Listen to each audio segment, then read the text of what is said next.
gin. How did I start making gin? Well, just by luck really. I think the gin found me rather than me finding the gin. I run a company based next door in the actual old bakery. We're here in the grain store today, and my day-to-day business is a company called Leak Busters. We're a leak detection company specialising in finding leaks. And cutting a very long story short, while we were renovating the lovely old beautiful buildings in this mews, we got into a legal dispute over ownership of the chimney and the actual ovens next door.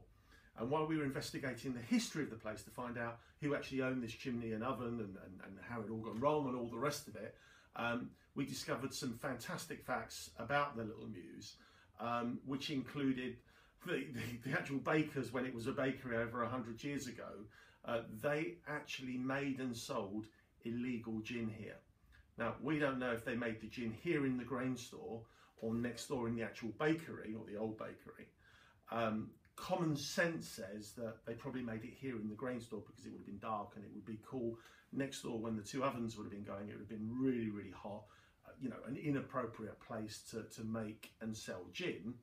So just for a bit of fun, and it literally was a bit of fun, I tracked down the descendants of the old bakers, the 7th generation great-grandson, got the original recipe. There are only 4 ingredients, which makes it a really, really simple London dry gin.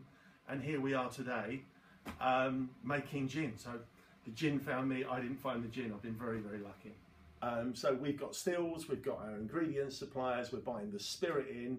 With HMRC for your tax and your VAT, you have to deal with customs and excise for your spirit duty on the actual product. You need to deal with trading standards to make sure that you're doing the right thing and you're ethically you're trading appropriately to the appropriate standards. You know, food and hygiene. So there's a whole host of people that you need to speak to. I created my first batch of gin. Now, but how do I know objectively that it's good? You know, I give it to my friends and family, the mechanics here in the mews, and they'll all say kind things because they want to be supportive, they want to say the right thing. So what I did was, the first place I actually went to was Jerry's of Soho. They're like a London institution. In terms of alcohol, they have every kind of brand product that you could possibly imagine, really obscure things, and they know their spirit. So I went there, had a chat with them and did some tastings, and they said really kind things. I then went round the corner to a seafood restaurant, Randall and Obin, who you know, Ed Baines is a celebrity chef there. The sommelier there knows his stuff, and you know, I've been going to that restaurant on and off over the years. So I went in there and said, "Would you just try this?" And they both said it's fantastic. So two people from the industry that, you know, I don't have a day-to-day contact with, both said kind things. So I just thought, well, you know, let's try and push this. So the first thing I wanted to do from a marketing, you know, how do you market a new product into a marketplace that you've got no experience in? I've got no friends in the industry. What I thought would be a good way to do it would be to get some, not celebrity endorsements, I don't mean A-listers like Madonna, but just that things that people trust. So I found out where I contacted Deborah Meaden from the Dragons there. Nikki Campbell does Radio 5, Breakfast Show and consumer related problems. Michael Portillo, you know, just as I said, people that people would trust. And I just wrote to them all, I sent them a bottle of my gin with a nice letter saying, look, I'm not after money, I'm not after investment. Would you just try my gin and review it? Good, bad, or indifferent? And the feedback I got was fantastic. So I immediately had sort of, you know, about 10 celebrities or trusted people, if that makes sense, that say my product was good. So that was a nice base to put on your website. I then started to approach the big guys. Now, if you're creating a really niche product that's not mass produced, you know, you want it to be in niche places. So I contacted Harrods, I contacted Fortnum & Masons, Selfridges, Harvey Nicks, after our first meeting, did a post back at the beginning of the year saying that this is, you know, Old Bakery Gin is the gin to look out for in 2017. And that came directly from the spirit buyer at Harvey Nicks, which was fantastic. So it literally just built its own momentum by positioning my product at the top of the marketplace rather than trying to start at the bottom and then trying to work up. It's always easier in any business to start at the top and work down. So I just followed that principle all the way through. So how did I get Old Bakery Gin into the gin festivals and start sort of a big marketing campaign? Well, the reality is we really haven't. Here we are in 2017, we haven't really been to many gin festivals this year. And the reason for that is a lot of the big gin festivals that are arranged for this year were actually arranged and booked last year. And last year we weren't fully legal. We didn't have all our appropriate licenses. And because of that, we weren't able to get into them.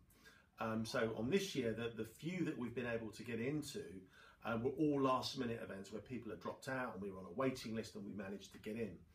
But on a positive note, we're able to launch Old Bakery Gin locally last year when we just literally became legal, and that was at the Winchmore Hill pub, and they have two very large events twice a year, and they call themselves they market themselves as the North London Gin Society, and Mark and Ema, who run it, do a fantastic job. They have lots and lots of gins, lots of small artisan gins or bespoke gins like ourselves, and some of the big boys come along.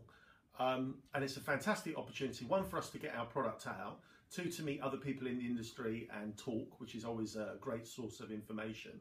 But really but getting Old Bakery Gin locally out into the marketplace, I really have to, doff my cap, should I be wearing one, to Mark and Ema at the Winchmore pub, because they very kindly, again, Mark and Ema at the Winchmore, who really did help launch our brand. They said, "Are you going to be at the N21 festival? You've got to be there. It's the local big festival, 10,000 people." And I said, "We weren't able to get in." And they turned around and said, "Look, we've got 3 stalls there. We'll give you one of our stalls." And I said, "I'll pay," and they would not take any money. They literally wanted to support me. That's the only way to describe them, and they did. And it was the best day that we'd ever had. And I'm not talking about that in a financial sense in terms of takings. The queues went up halfway up the hill from where we were. It was just beyond fantastic, and everyone's going, "A local gin, a local gin." It was a hot summer's day. We were serving, our signature drink, which is basil and pink grapefruit, and we're also serving a second drink using this tonic water, and it's Merchant High. It's a Japanese tonic water. No one will have heard of it. It's a very small brand, but again, being Japanese, it's all about purity, and we just wanted something that was just going to work with our gin. That was obviously the most important criteria, and something a bit different. Now you can see from this bottle, it's pink. This is their hibiscus tonic, and we were serving this with fresh mint and finely sliced strawberries, and with the hibiscus, it's just absolutely perfect.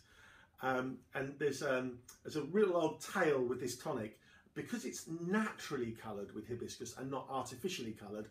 The colour changes. There are various changes from batch to batch, and that's purely because it's natural and not artificial. People then think, "Oh, it's not the same." No, it's not the same, because it's natural. If you want artificial colouring, it'll be the same forever. And that was a big selling point. How did I choose the right bottle for Old Bakery Gin? Well, again, this is an absolute nightmare, as is choosing the appropriate label. However, just going through lots and lots of different designs, physically getting samples, holding them in your hands, seeing how the bottle feels, putting it on a shelf, then trying to imagine how your bottle is going to look on the shelf of one of your suppliers. All of these are considerations for when choosing the right size of bottle. I've settled on this particular style of bottle, which comes in from Germany. Obviously, it's a modern bottle in terms of the fact it's just been made, but the actual style of this bottle, it's an old German pharmaceutical, a medicinal bottle, and I just felt that sort of old medicinal feel, touch, and look would work really well with our once illicit gin. On the outside of the wall, we've restored the original sign that was there for the bakers when this was a bakery, and I've just used the original bakery sign, and we've just re-edited it and used that as a label for our gin. On the inside of here, it won't show up too clearly, but I'll give you an example. If you were to look through the bottle, you can actually see a photograph of our stills. So just to show you, so here's our label, but we've reverse printed the label, so you can actually see the actual stills when you're looking through the glass. And so here's a photograph of my dad that appears on every label, And why did I want my dad on a label? Well, absolutely no reason other than it's a lovely picture of my dad. It was taken on the day that I was born, and I just wanted this as an excuse to get my dad on a label.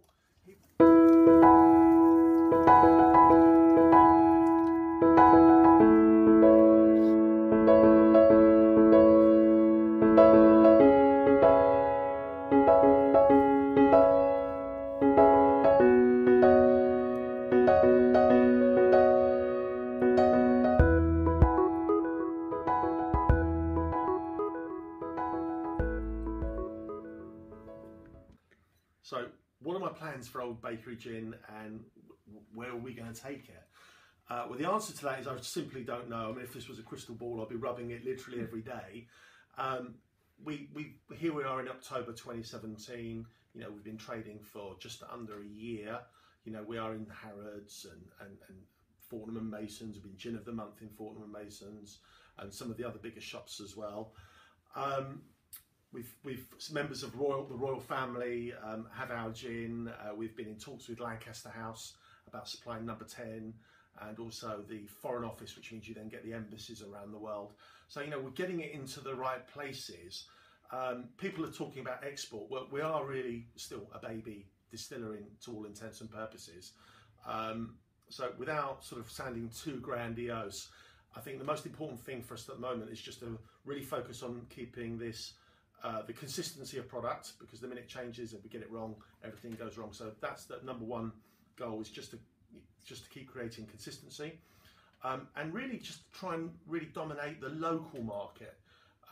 You know, we're still only a very small supplier. We might be talking to big people, we might be supplying big people, and we're fantastic, and it's a fantastic accolade to have.